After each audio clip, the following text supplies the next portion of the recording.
রাজ্য রাজনীতির অত্যন্ত হাই ভোল্টেজ একটি আসন হলো ভবানীপুর বিধানসভা আসন।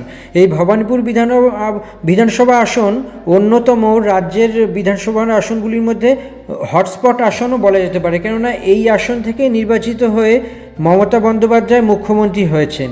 তো এই আসনটির ওপরই সবথেকে বেশি গুরুত্ব আছে, কেননা এই আসনটি প্রডিউস করে পশ্চিমবঙ্গের মুখ্যমন্ত্রী অন্তত লাস্ট 10 বছর ধরে।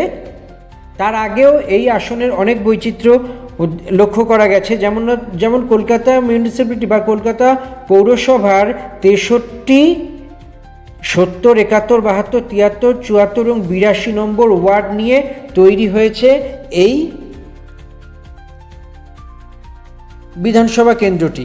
তো এই বিধানসভা কেন্দ্রটি বিভিন্ন সময়ে বিভিন্ন রকমভাবে রাজনৈতিক তরজা বয়ে গিয়েছে এবং এই রাজনৈতিক তরজার মাঝখানেই দেখা গিয়েছে হেভিওয়েট দক্ষিণ কলকাতার সাংসদ, রেলমন্ত্রী, তৃণমূল সুপ্রিমো এবং বর্তমান মুখ্যমন্ত্রী মমতা বন্দ্যোপাধ্যায় এই আসন থেকেই জয়ী হয়েছিলেন 2016-তে এবং 2021-এও এবং ব্যাপারটা হলো 2011-তে। তার আগে সেই সময় তিনি রেলমন্ত্রী ছিলেন। রেলমন্ত্রী থাকার পর মুখ্যমন্ত্রী মমতা বন্দ্যোপাধ্যায় রেলমন্ত্রিত্ব ত্যাগ করেন, সংসদের সদস্যপদ থেকে রিজাইন করেন অর্থাৎ পদত্যাগ করেন এবং ভবানীপুর আসন থেকে উপনির্বাচনের মাধ্যমে জয়ী হয়ে তিনি মুখ্যমন্ত্রী হয়েছিলেন। কেননা তার আগে তিনি রেলমন্ত্রী ছিলেন এবং ইউপিএ সরকারের একজন গুরুত্বপূর্ণ দপ্তরের মন্ত্রী ছিলেন এবং সাংসদ ছিলেন দক্ষিণ কলকাতার।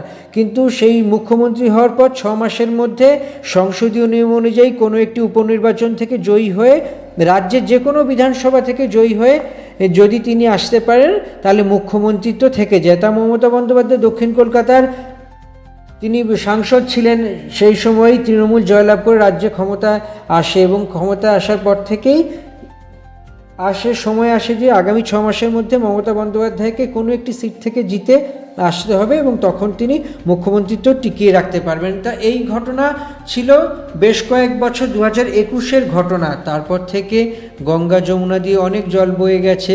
2014-তে ইউপিএ 2 সরকারের পতন হয়। নরেন্দ্র মোদীর নেতৃত্বে এনডিএ জোট সরকার 2014-তে বিপুল সংখ্যাগরিষ্ঠতা নিয়ে কেন্দ্রের মসনদে বসে। তো তারপর থেকে কেন্দ্রের সঙ্গে রাজ্যের সম্পর্ক একেবারে সবসময়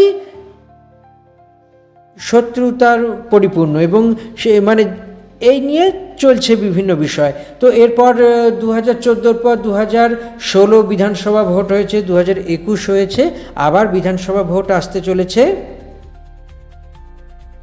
2026-এর ভোট।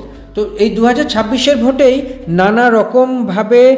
নানা রকম গল্প তৈরি হয়েছে, নানা রকম সম্ভবত 24 থেকেই শুরু হয়েছে কাজ এবং 28শে ফেব্রুয়ারি এসআইআরের একটি তালিকা প্রকাশ করা হবে। সেই তালিকাতে কাদের কাদের নাম আছে এবং কাদের কাদের নাম নেই সেগুলো প্রমাণিত বা সেগুলো প্রতিষ্ঠিত হবে। এই তালিকায় মূলত সবারই নাম থাকবে, যাদের নাম থাকবে না তাদের নামের পাশে ডিলিটেড থাকবে, যাদের নাম থাকবে তাদের নামের পাশে রিটেইন থাকবে, আর যাদের নামের পরিবর্তন কিছু করতে হবে তার পাশে সেই রকমও থাকতে হবে। এবং দেখতে পাওয়া গিয়েছে যে এই সমস্ত ঘটনাগুলি রাজ্য রাজনীতিতে একটি বড় প্রভাব দেখা দিয়েছে। 2021-এ মমতা বন্দ্যোপাধ্যায় নন্দীগ্রাম থেকে দাঁড়িয়ে সামান্য একটি ভোট 1700 সামথিং ভোটে পরাজিত হয়ে তিনি বাই ইলেকশনের মাধ্যমে ভবানীপুরে এসে জয়লাভ করে ছিলেন। এই ছিল 2021-এর সিনারিও এবং 2021-এর পর থেকে 26-এই বিজেপি উঠে পড়ে লাগছে ভবানীপুর আসন থেকে মমতা বন্দ্যোপাধ্যায়কে কিভাবে হারানো যায়। ভবানীপুর হলো একটা কসমোপলিটন বিধানসভা কেন্দ্র, অর্থাৎ যেখানে বিভিন্ন জাতি প্রজাতির মানুষেরা থাকেন। বিশেষত এখানে বেশ গুজরাটি ভোটারও আছে। গুজরাটি অর্থাৎ নরেন্দ্র মোদী এবং অমিত শাহর জন্মস্থান গুজরাট, সেখানকার মানুষেরা এখানে বেশি থাকেন। তাই সেখান থেকে নানা রকমভাবে বিভিন্ন রকম কথাবার্তার মাধ্যমে চলেছে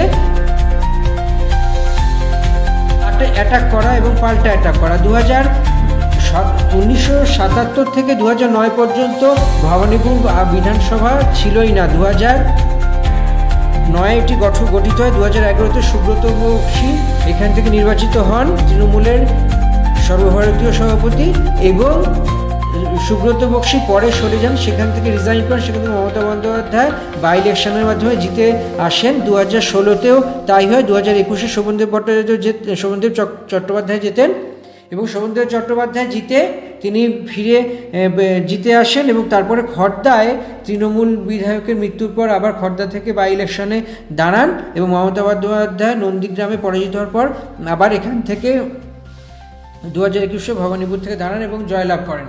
তো সেইখান থেকেই সবার মানে একটি কথাবার্তা উঠেছে যে এইখানে তিনি মুখ্যমন্ত্রী মমতা বন্দ্যোপাধ্যায়কে পরাজিত করবেন। শুভেন্দু অধিকারী বারে বারে এই রব তুলেছেন যে এই আসন থেকে মমতা বন্দ্যোপাধ্যায়কে তিনি সেই নিয়ে নানান স্ট্র্যাটেজি বা গেম প্ল্যান তৈরি হচ্ছে। আসলে মমতা বন্দ্যোপাধ্যায় তো একটি রাজনৈতিক নাম না, একটি রাজনীতি প্রতিষ্ঠানের নাম। মমতা বন্দ্যোপাধ্যায় মতো কিংবদন্তি রাজনীতিবিদ এই মুহূর্তে ভারতবর্ষের ইতিহাসে নেই। সব নিয়ে বলা যেতে পারে যে দিল্লিতে বসে অমিত শাহ যে দাবার গুটি তৈরি করছেন এবং চাল খেলছেন, তাতে কি আদৌ মমতা বন্দ্যোপাধ্যায়কে ঘায়েল করা সম্ভব হবে, নাকি না ফের মমতার কারিশমায় ভবানীপুর আসন থেকে বিপুল সংখ্যাগরিষ্ঠতা নিয়ে ফের চতুর্থবার মুখ্যমন্ত্রী হবেন? অপেক্ষা মাত্র আর কটি সপ্তাহের।